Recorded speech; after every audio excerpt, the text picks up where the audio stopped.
Hello and welcome to another episode of Full Court Finance here at Zacks. I'm your host, Ben Rains, and today we're taking a look at a few top-ranked stocks to consider buying for income and safety in the back half of August and beyond. And today, the two stocks we're looking at are Extra Space Storage and BP, which are both Zacks ranked number one strong buy stocks at the moment. And before we get into everything, I also want to say remember to subscribe and leave a review wherever you listen to your podcast, and make sure to check out our Zacks.com/promo page for a look at some of our services, portfolios, and more.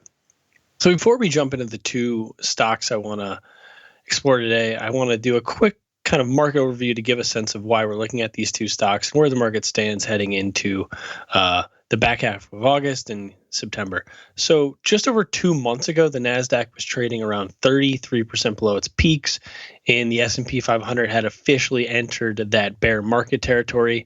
And at that same time, the 10-year U.S. Treasury yield had climbed to new decade-long highs of 3.5%, as Wall Street feared that the Fed would have to keep lifting its core interest rate much further in order to start tamping down 40-year high inflation. Then the bulls pretty much stepped in right around then, with stocks soaring off those mid-June lows and yields falling back to lower levels. So the NASDAQ is now up about 20% since the middle of June, with the S&P 500 up roughly 17% higher. Meanwhile, oil prices are back below 90 for the first time since the Russian invasion. They're hovering around $90 Friday morning. Wall Street also seems to be betting that inflation is finally peaking, looking to the flat month-over-month movement from June and falling prices as reasons for optimism on the price front. The hope is that Jay Powell and the Fed won't have to do too much more on the rate hike front, with consumers slowing their spending as the post-COVID lockdown boom fades and people grapple with continued prices up about 8% a year, 8.5% in July. And along with those lower interest rates, which boost stock prices, the earnings held up really well in Q2. That said, the outlook for Q3 is dropping rather quickly on the earnings front, and if it weren't for a strong showing from oil and energy, things would look even worse. And it is worth noting that the Fed has said over and over and over again that it's not going to take its foot off the gas until it sees sustained signs that inflation's actually coming down. So they see CPI prints that are actually showing sustained downturns. So with that in mind, stocks fell again. The NASDAQ was down about 2% Friday morning on the back of fears that inflation is far from being in the rear view. You saw news that the Fed's Bullard is saying that the Fed is leaning towards us another 75 basis point raise in their September meeting, saying once again that inflation has not peaked yet.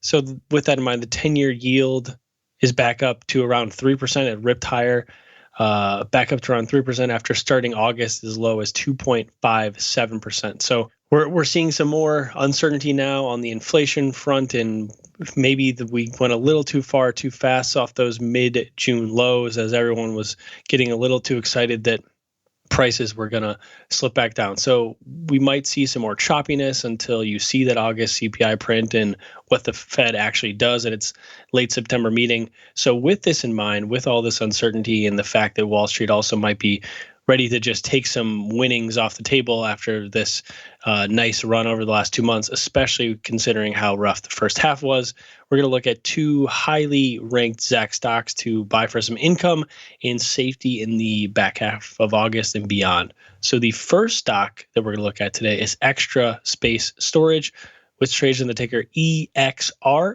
and it is a leading owner and operator of self-storage facilities in the United States. The company is a self-administered and self-managed REIT, and it's a member of the S&P 500 as well. So basically, people all over the country in all walks of life pay to rent units, often on a monthly and yearly basis. They can be big or small. Some look like giant garages. Some look like small little lockers. And no matter where you live in a big city or a rural area, it's probably not too hard to spot one of these self-storage facilities, and the industry has really been booming for years and years and was booming well before the pandemic as well. And that then boosted the industry as well. So Extra Space and other players benefited from that COVID economy, the housing boom, people were moving, people were buying things, people were then when you're moving and buying extra places, you're having to put stuff in storage. Businesses were also using facilities as well, and people use them to store cars, other large items. So Extra Space itself owns and operates roughly 2,200 self-storage units in 41 states in DC.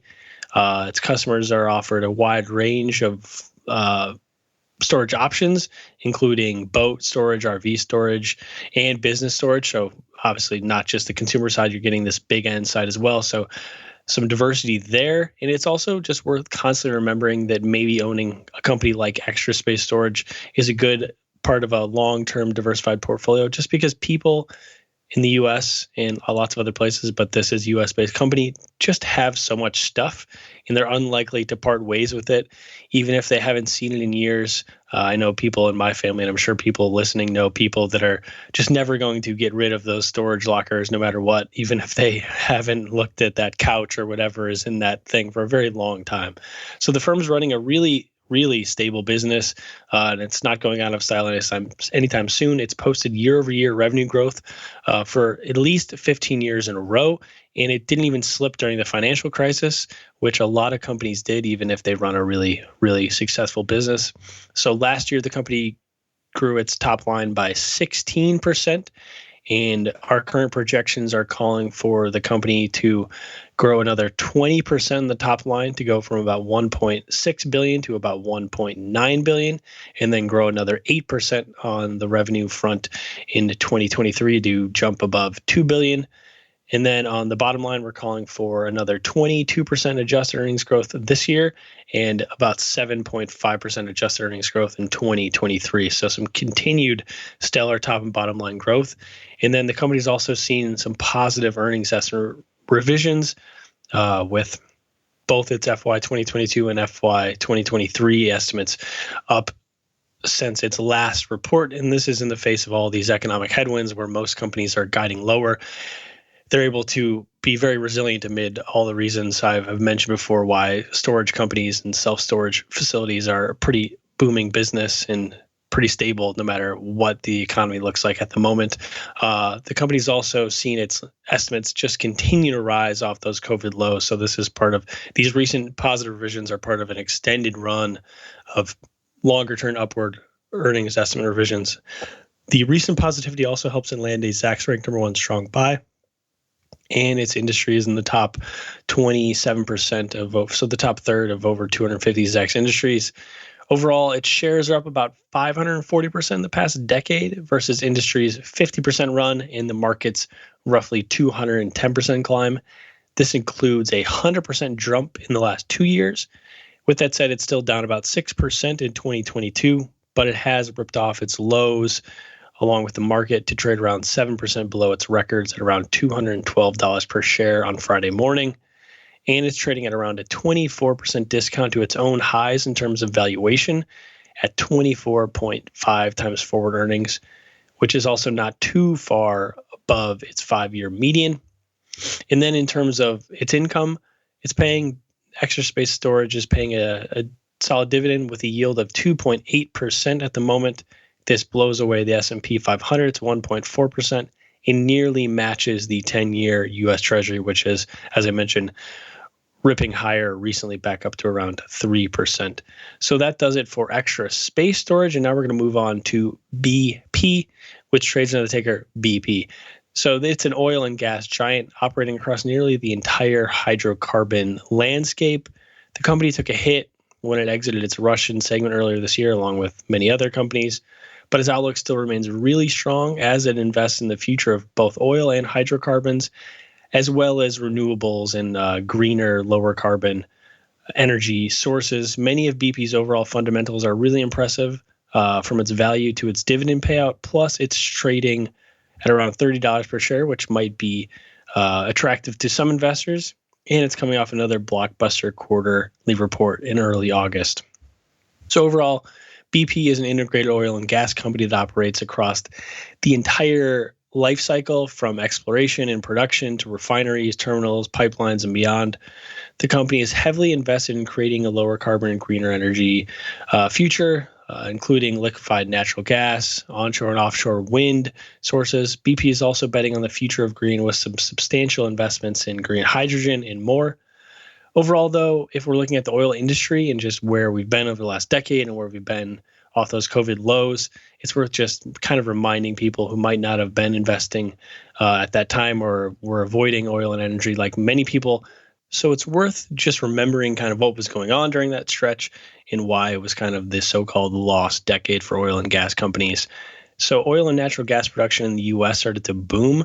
Part of the energy sector's decline was due to that large increase in supply driven by the advent of fracking and other technological improvements. And at the same time, the push towards renewables saw some on Wall Street avoid investing in the space overall. So that lost decade where prices were low and people weren't investing as much forced the likes of BP and many others to reevaluate really every aspect of their business, which was helping them slim down operations to run more efficiently than ever with some new technology in there as well. So these cost-cutting measures and just trimming down operations and becoming as efficient as possible is really paying off in a huge way amid rebounding oil and energy prices. So BP is investing in the low-carbon future as well. But with that said, seeing oil and energy rip off those COVID lows and boom in 2022 helps cement the critical role that crude and natural gas will continue to play in the global economy, even as many wealthy nations invest in greener alternatives. Oil and natural gas will likely to continue to be the backbones of economies around the world for decades to come, or at least a big portion of it. And the Russian invasion of Ukraine highlights just how important BP and other titans are as supplies struggle to meet growing global demand and just how fragile the ecosystem can be. So with this in mind, BP and others benefited from those rising oil and energy prices amid the huge rebound in demand as the U.S. and other economies around the globe have soared back to life.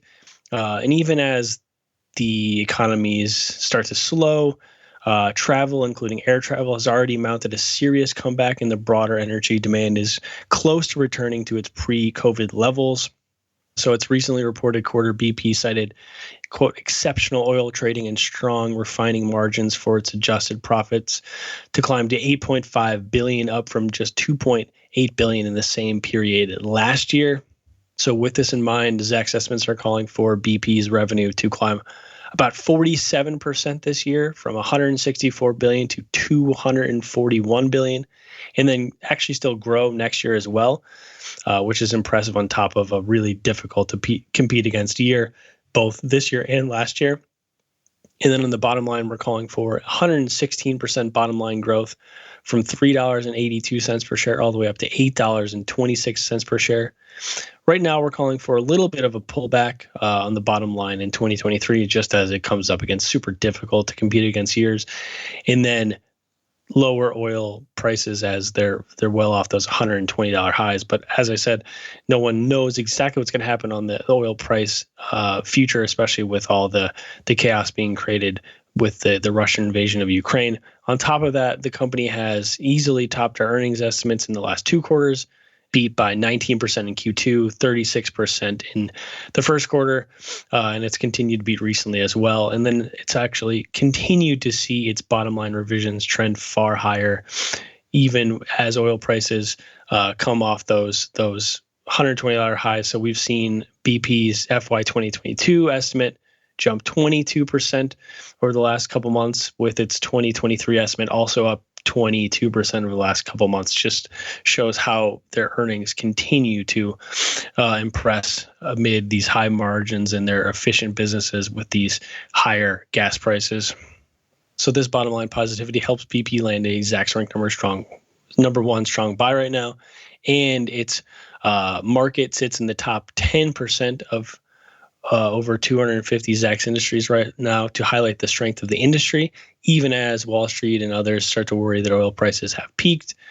With this in mind, Zacks consensus price target also marks 11% upside to the roughly $32. It was trading around $31.66 per share the last time I looked on Friday morning.